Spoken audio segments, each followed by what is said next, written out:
नमस्कार मित्रांनो, वेब मराठी या यूट्यूब चॅनलवर तुमचे सर्वांचे मनापासून स्वागत आहे। लाडकी बहीण योजनेसंदर्भात आत्ताच्या क्षणाची सर्वात मोठी आणि महत्त्वाची बातमी समोर येत आहे। राज्य सरकारने अत्यंत महत्त्वाचा आणि मोठा निर्णय घेतला आहे। लाडकी बहीण योजनेमध्ये मोठा बदल करण्यात आलेला आहे।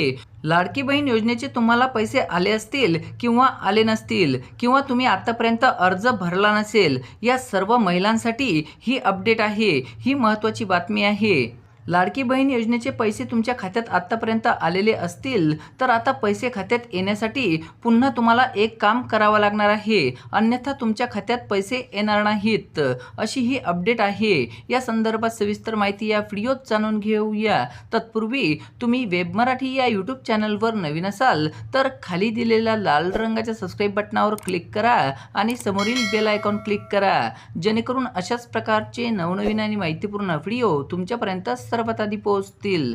तर चला, काय बातमी आहे सविस्तर जाणून घेऊया।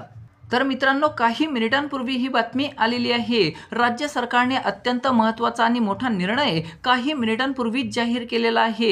आता या निर्णयाचा फायदा कोणत्या महिलांना होणार आहे, सविस्तर या व्हिडिओत जाणून घेऊया। तत्पूर्वी तुम्हाला हा व्हिडिओ आवडला आणि माहितीपूर्ण वाटला तर या व्हिडिओला नक्कीच लाईक करा। तर चला, काय बातमी आहे सविस्तर जाणून घेऊया।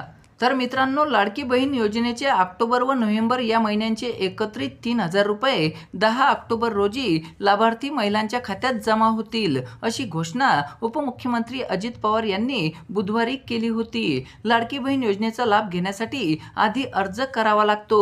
अर्ज करण्याची शेवटची तारीख आधी 31 ऑगस्ट देण्यात आली होती, त्यानंतर तारीख वाढवून ती 30 सप्टेंबर करण्यात आली। त्यानंतर मुदतवाढ मिळणार की नाही या संदर्भात महिलांमध्ये संभ्रम निर्माण झाला होता। ज्या महिलांचा अर्ज भरायचा बाकी राहिलेला आहे त्या मुदतवाढीची प्रतीक्षा करत होत्या। आता अशा महिलांसाठी राज्य सरकारने अत्यंत महत्त्वाचा आणि मोठा निर्णय अखेर आजच जाहीर केला आहे। अखेर लाडकी बहीण योजनेला मुदतवाढ देण्यात आली आहे। आता मुदतवाढ ही 31 ऑक्टोबर करण्यात आली आहे, म्हणजेच 31 ऑक्टोबर पर्यंत ज्या महिला राहिलेल्या आहेत त्या लाडकी बहीण योजनेचा अर्ज करू शकतील।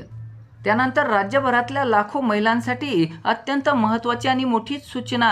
लाभार्थी महिलांना देण्यात येणाऱ्या लाभातून काही बँकांकडून मिनिमम बॅलन्स, ETS मेडिट रिटर्न, चेक रिटर्न यासारखे शुल्क आकारून महिलांच्या बँक खात्यातील लाभाची रक्कम कपात करून घेतली जात असल्याची बाब निदर्शनास आली आहे। अशा बँकांवर कार्यवाही करण्याचा निर्णय शासनाकडून घेण्यात आला असल्याचे मंत्री आदिती तटकरे यांनी सांगितले।